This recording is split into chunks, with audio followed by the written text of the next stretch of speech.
Olá a todos. Como muitos de vocês terão reparado, eu passei grande parte da semana passada a fazer comentário à morte do Papa, a tudo o que se passa à volta da morte do Papa, alguns prognósticos também sobre os tempos que aí vêm, também algumas explicações, etc.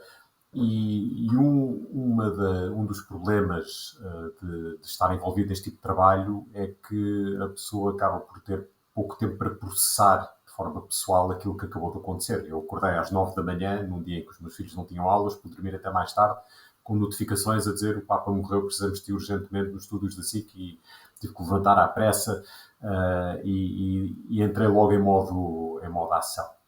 E até senti mesmo que tinha tido pouco tempo para processar isto. Eu queria fazer este vídeo um bocadinho como um testemunho pessoal do papel que o Papa Francisco teve na minha vida, da influência que teve, e queria deixar claro que isto não é, a minha ideia aqui não é fazer uma geografia, não é uma canonização, também não é um resumo do seu pontificado, embora eu gostasse de fazer também depois, mais tarde, um vídeo em que tento distinguir aquilo que é o Papa Francisco da imaginação popular que surgiu e o Papa Francisco real, porque já começa a notar aqui algumas diferenças importantes. Mas não, isto é simplesmente um testemunho pessoal de como este pontificado me marcou e a influência que teve sobre mim, e a ideia também não é estar aqui muito tempo com isso. Portanto, vou começar por dizer que eu, digamos, por natureza, ou na minha juventude, eu era... Não, acho que posso mesmo dizer por natureza. Eu sou uma pessoa de causas, uma pessoa de paixões. Quem me conhece sabe, eu tenho um clube, apoio esse clube, sou militante no apoio ao clube. Quando tenho um desporto que gosto de praticar, gosto de praticar a sério, dedicar-me a ele. Pronto, e outras causas também. Eu gosto de me envolver a sério nas coisas. E quando eu era novo, não estava muito na moda as pessoas ligarem muito à igreja. Eu era católico, sentia um grande amor à causa. Para mim, o catolicismo era uma bandeira, era mais do que uma relação pessoal com Cristo, era uma bandeira. E por isso também facilmente eu me deixei envolver nas causas que, como nós sabemos, existem dentro da Igreja. Portanto, as disputas, as batalhas doutrinais, eu tomava posição, eu sentia que havia uma igreja, era preciso defender a igreja e a luta pela igreja, se fosse preciso. É claro que isso mudou, foi crescendo. Eu não era criança nenhuma quando o Papa Francisco foi eleito, portanto, não é tanto isso, mas o Papa Francisco, logo com o seu estilo, ajudou-me a perceber que há outra forma de viver o cristianismo, o catolicismo, que se calhar uma forma mais fiel ao Evangelho, que é mais uma relação pessoal com Cristo e uma dedicação não à Igreja como uma instituição que precisa de ser defendida, mas uma dedicação ao próximo como Cristo diz, não é? Quando aquilo que fizeste ao mais pequeno dos meus irmãos, a mim o fizeste. E isso foi uma mudança de perspectiva que para mim era importante e que fazia falta. Mas uma grande ajuda nessa evolução que eu senti foi, em parte, a enorme resistência que eu senti ao pontificado do Papa Francisco por parte de muitas pessoas que antes eu encarava como aliadas. Portanto, eu não quero transformar este vídeo numa condenação de ninguém em particular, mas nós sabemos que houve um setor da Igreja que nunca aceitou bem o Papa Francisco, quase que declarou guerra ao seu pontificado logo desde o início, fê-lo às vezes de forma muito pouco caritativa, muito pouco cristã. Isso foi algo que me chocou e chocou-me porque eu fui educado a aceitar que o Papa é o Papa.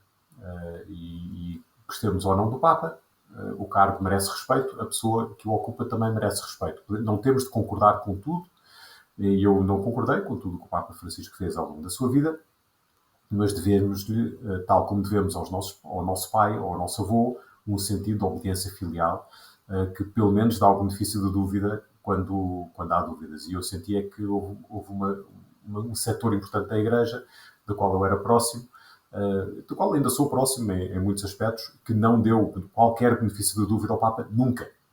E isso foi algo que para mim foi marcante e levou-me a perceber, e se calhar foi a primeira grande lição, que levou-me a encarar, a perceber o perigo de se encarar a religião como uma ideologia e não como uma fé, como uma forma de tentar viver a nossa vida na proximidade aos outros e na proximidade ao Evangelho. E, portanto, essa vertente da fé como ideologia acho que está muito presente ainda na Igreja, é algo que estava, se calhar, mais presente em mim e que eu tentei e tenho tentado progressivamente afastar-me disso, tentando agarrar mais mesmo à mensagem do Evangelho. Outra coisa que o Papa Francisco fez, que também está ligada a isto, foi uma rejeição sempre, desde o primeiro momento, muito clara, da ideia de uma igreja de trincheira. Portanto, uma igreja que participa ativamente das guerras culturais, as chamadas culture wars americanas. Eu sigo, sendo bilingue, eu penso, leio, trabalho mais, se calhar, e até a minha estrutura mental é mais anglo-saxónica, e então eu senti-me sempre muito próximo da Igreja de língua inglesa e acompanhava os debates, as discussões, etc. E lá, sobretudo nos Estados Unidos, está muito implementada esta ideia das culture wars, das guerras culturais, e então eu senti que essa também era uma obrigação de qualquer católico, era tomar posição nessas guerras. E com o Papa Francisco eu percebi que não. Que as guerras existem, claro que nós temos de defender as nossas causas e não temos que nos render, mas o nosso papel não é tratar os nossos adversários como inimigos a combater de qualquer forma e a abater a qualquer custo.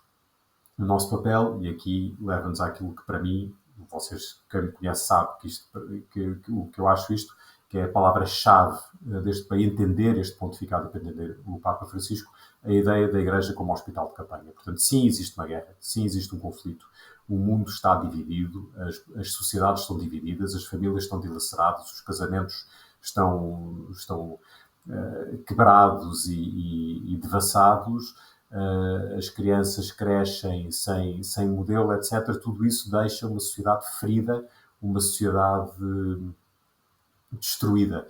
E o nosso papel é estarmos lá para dar a mão, é estarmos lá para ajudar, para dar testemunho, mas para levantar as pessoas e curar as feridas. E isso deu-me uma nova perspectiva sobre aquilo que é ser igreja e aquilo que é ser católico. Isso foi muito importante, foi se calhar o maior contributo deste pontificado e do Papa Francisco para o meu entendimento da religião na minha vida e da minha vida enquanto católico.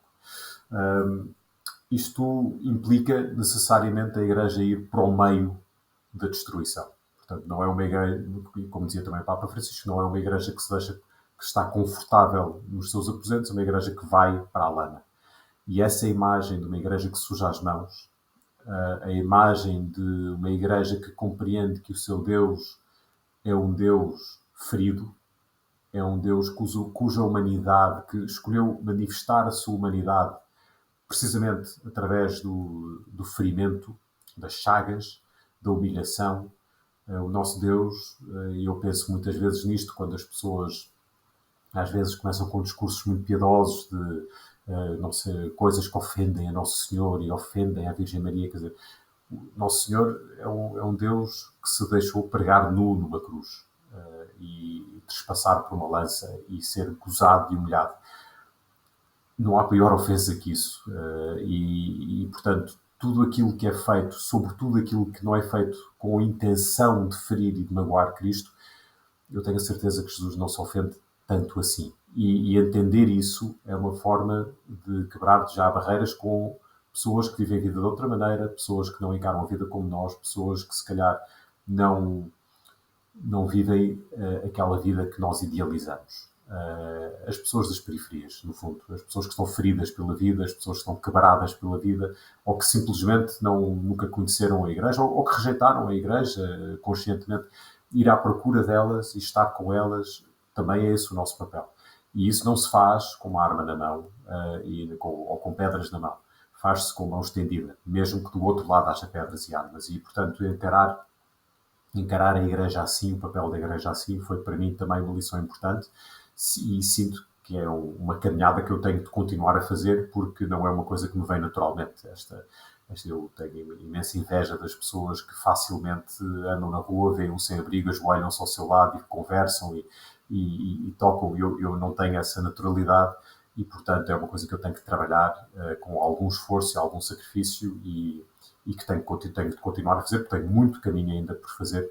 Percebo a ideia, percebo a teoria toda, falta-me essa parte prática e o Papa Francisco foi para mim uma grande influência de querer imitá-lo nisso, querer ser aquela pessoa que quando vê uma pessoa com uma deficiência grave, uma deformidade, como ele viu aquele homem com deformidade grave na cabeça a seguir à audiência geral, não hesita em ir ter com ele, em abraçar, ser aquela pessoa que não tem medo do que dirão os críticos se ele receber a audiência transexuais, sem, no entanto, ter de abdicar da sua posição firme sobre aquilo que é a sexualidade humana, que é aquilo que é Deus ter-nos criado homem e mulher, mas perceber que há as ideias, há as teorias, há os princípios que são importantes e depois há as pessoas. E quando as pessoas não encaixam nesses rótulos, seja qual for a razão, continuam a ser pessoas, continuam a ser filhos muito amados por Deus e temos de estar com elas e temos de as acompanhar. E se Deus quiser, um dia,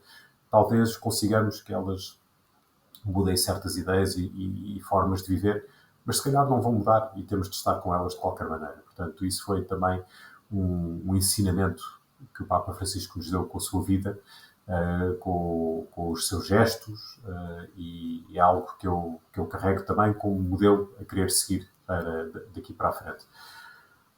Por fim, sublinhava aquilo que foram o testemunho final de vida do Papa Francisco. Eu, há algum tempo para cá, que me convenci de que o objetivo de vida de um cristão é deixar-se consumir por amor. Eu escolhi, e a maioria das pessoas escolhem, o caminho mais fácil nesse sentido, que é ter uma família, ter filhos, e dar-nos, ter esse amor sacrificial pelos nossos filhos, deixar-nos consumir pelos nossos filhos, espelhando assim o amor de Deus. Há quem o faça de formas mais radicais.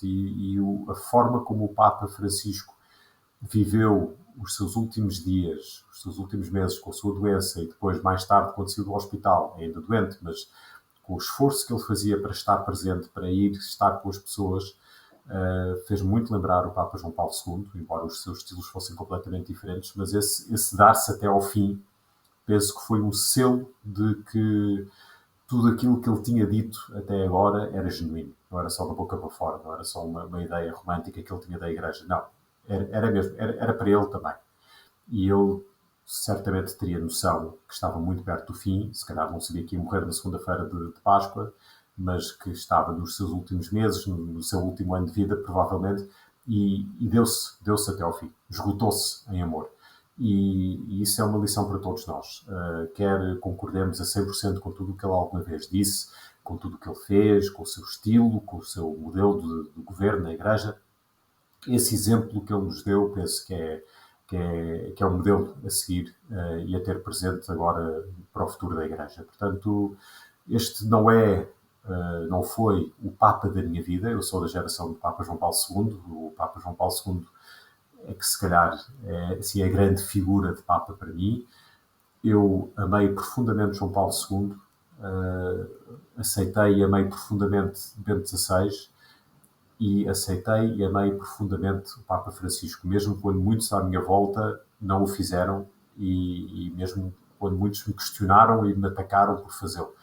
E aqui deixo a garantia de que seja quem for o sucessor do Papa Francisco, ainda que eu não concorde com tudo o que ele vai fazer, ainda que eu não concorde com tudo o que ele tenha feito no passado, eu vou amar e tentar servir com a melhor das minhas capacidades esse homem que Deus escolher através dos cardeais, que, se Deus quiser, estarão abertos ao Espírito Santo para que façam a melhor escolha para a Igreja. Eu vou procurar seguir esse homem e servi-lo e amá-lo como amei os anteriores Papas, porque ser um católico que escolhe os Papas que ama e os que despreza não é o meu estilo e espero que não seja o estilo de ninguém.